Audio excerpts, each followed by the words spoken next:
Class mass తేడా లేకుండా audience ని ఎంటర్టైన్ చేయడమే లక్ష్యంగా సినిమాలు చేసుకుంటూ వెళ్తున్నారు చిరంజీవి. అలాంటి వర్గాల ప్రేక్షకుల్ని ఆయన తన నటనతో అయితే మెప్పించగలరు. సెకండ్ ఇన్నింగ్ లో కూడా చిరంజీవి తనదైన సత్తా చాటుతూ వరుస సినిమాలతో అయితే బిజీగా ఉన్నారు. ప్రస్తుతం వశిష్ఠతో విశ్వంబర సినిమా చేస్తున్న చిరంజీవి రీసెంట్ గా ఒక మూవీ ఫంక్షన్ కి అయితే హాజరయ్యారు. ఇక ఈవెంట్ లో యాంకర్ అక్కడికి వచ్చిన సెలబ్రిటీలను కొన్ని ఇంట్రెస్టింగ్ క్వశ్చన్స్ అయితే అడిగింది. అందులో భాగంగానే చిరంజీవి తాతగారి ఫోటోను స్క్రీన్ పై చూపించి ఆయన గురించి చెప్పమని కోరింది.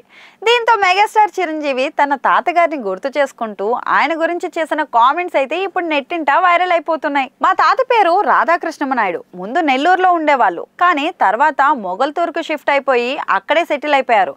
ఆయన స్టేట్ ఎక్సైజ్ ఇన్స్పెక్టర్ గా అయితే రిటైర్ అయినట్టు కూడా చెప్పుకొచ్చారు. నీకు ఎవరి పోలికలైనా బుద్ధులైనా రావచ్చు, కానీ ఆయన బుద్ధులు మాత్రం రావద్దురా అనేవాళ్ళని, ఎందుకంటే ఆయన ఒక గొప్ప రసికుడు అని తాత గురించి వివరించారు చిరంజీవి. తనకి ఇద్దరు అమ్మమ్మలు అని, ఇద్దరు ఇంట్లోనే ఉండేవారని, వీరిద్దరి మీద అలిగితే మూడవ ఆవిడ దగ్గరికి వెళ్ళేవాళ్ళని, అలా తనకు తెలిసిన ముగ్గురు ఇంకా 4-5 కూడా ఉండొచ్చేమోనని, అది తనకు తెలియదని, అందుకే ఆయన్ని ఆదర్శంగా తీసుకోవద్దని చెప్పి మరీ ఇండస్ట్రీకి పంపించారని చిరు ఈ సందర్భంగా అయితే వెల్లడించారు. అందుకే తన తాతయ్యను ఆదర్శంగా తీసుకోలేదని చిరంజీవి ఈ విషయం చెప్పగానే ఈవెంట్ మొత్తం ఒక్కసారిగా హోరెత్తిపోయింది. ఇదిలా ఉంటే చిరంజీవి లాంటి వ్యక్తి ఇలాంటి కామెంట్స్ సభాముఖంగా చెప్పడం ఏంటని కొందరు పెదవి విరుస్తుంటే, మరికొందరు మాత్రం ఉన్నది చెప్పడంలో తప్పేంటని ఆయన సమర్థిస్తున్నారు.